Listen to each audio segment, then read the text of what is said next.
Why I'm Never Going Camping Again by user RickandDickanDacken123. Michael, James and I have been friends since elementary school. We always find time to hang out despite the increasingly busy schedule and discovery of the opposite sex. We have been particularly busy with work lately and hung out less and less often, so Michael suggested we go camping for the weekend. James and I agreed without even giving it a second thought. We loved camping, and this was a good opportunity to get drunk together again without interruptions. I picked them up on Friday afternoon, and when I asked Michael where we are going to camp, he said that it was the same place as Grandad used to camp in, and that it was highly secluded, meaning no one would be bothering us. It took us a few hours to get there, but when we did, we took our stuff and followed Michael deeper into the woods. We walked for about an hour and it had started to get dark. James and I were a little agitated having to walk for so long to Michael's special spot, but just as we were about to tell him that this was as good a spot as any, he told us we were here. It was a big clearing, giving us a lot of visibility and room to set up our tents. After unpacking, we cooked some food and drank beer, reminiscing of the old days and exchanging news. James talked about how he wanted to become a police officer, and we ridiculed him a little bit for kicks. But after we'd had our laughs telling him he'll need to arrest himself first for everything he's done in the past, we expressed our support for him. Michael shrugged, not knowing what he wanted in life. Right now, he was happy with a 9-to-5 job and just didn't care about anything more than stability. They were about to ask me my plans when we heard a high-pitched scream echo in the distance. We instinctively turned our heads in the direction of the sound, but saw nothing. I asked Michael, who was a more experienced camper, what that was, but he said he didn't know. We brainstormed what kind of animal it could be, but after a while, let it go. We continued talking for a while around the campfire, getting ready to call it a day. Just then, I saw movement in the trees with my peripheral vision. I thought it must have been my imagination, because when I turned my head there, I only saw rows of trees. I shrugged it off and continued to listen to James's story. Both he and Michael seemed not to notice anything. A few minutes went by and I had a nagging feeling, something I just couldn't shake away. I looked at the rows of trees to my right again and still, there was nothing.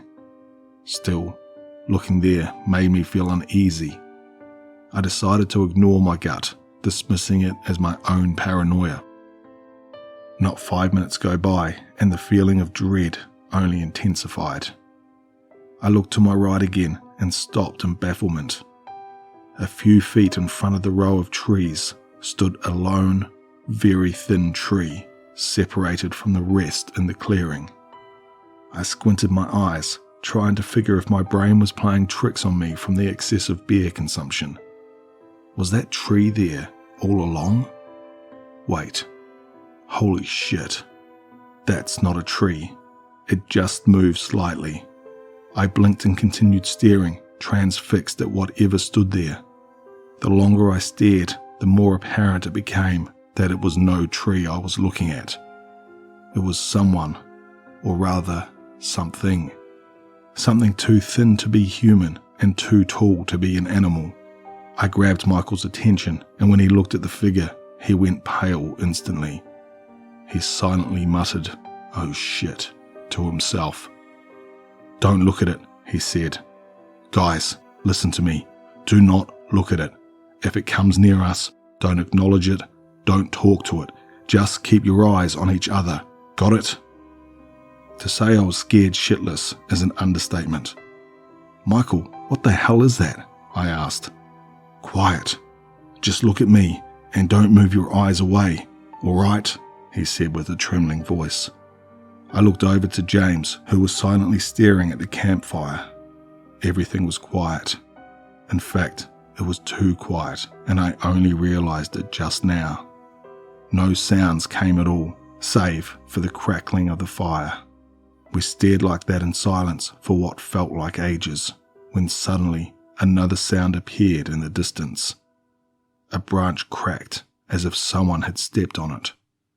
From there, we heard the thuds of very slow footsteps, followed by the rustling of leaves on the ground coming from my right.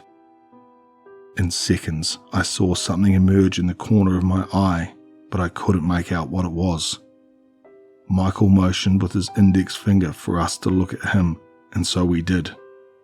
The figure slowly stepped behind Michael, and I could see it with my limited line of sight that the creature was extremely thin, not even fit for the word emaciated. It looked like a real-life stick figure. It was tall, easily towering over Michael, and probably even more than I anticipated, but I wouldn't dare look up. It looked like its body had been made from roots and branches. Slowly, the creature bent down with a creaking noise and put its head next to Michael's. I felt its penetrating gaze on me, but I stared right into Michael's eyes, who was tearing up by this point. I could see the creature smiling with my peripheral vision, and it was almost irresistible to glance at the creature just for a second, but I managed not to. The figure stood up, creaking equally, and stayed behind Michael for a few seconds, completely still, before it turned around and went the other way around. It was coming in my direction, and I felt like I was about to piss my pants. It came behind me, and I heard its footsteps stop. Then, the creaking sound followed, and I knew it was bending down.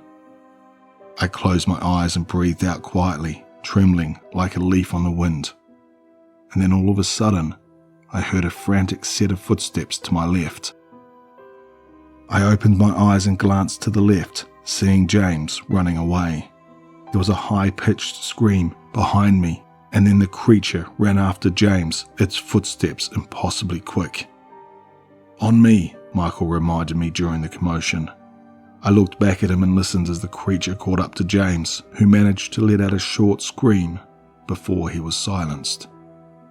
What ensued was the sound of loud screeching, bashing, slamming and mauling to my left, while Michael and I stared at each other. It lasted for a whole minute before it abated and the blood-curdling screaming stopped completely. Silence once again filled the air around us, and I heard the slow and soft footsteps to my left. They gradually faded and then completely disappeared. Michael and I continued glaring at each other, too paralysed with fear to avert our gaze. Only when we started to hear the wildlife in the forest again, Michael suggested we get the fuck out of there.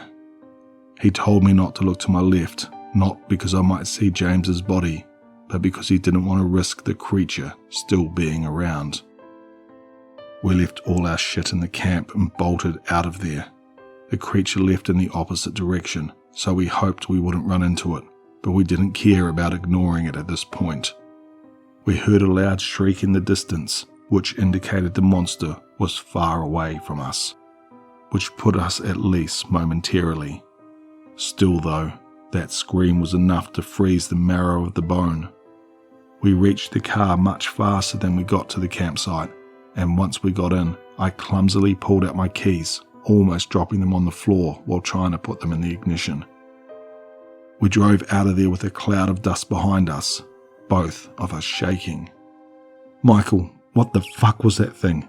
I asked while going as fast as the road allowed me to. I don't know," he muttered, still pale. "My grandfather told me about it a few times. I thought those were just stories. He said the creature can only hurt you if you let it know you see it." "Poor James," I said, glancing in the rearview mirror every few seconds, half expecting that thing to appear in the reflection. Luckily, it never did, and Michael and I made it out safely. We went straight to the police and reported the whole thing, to their skepticism.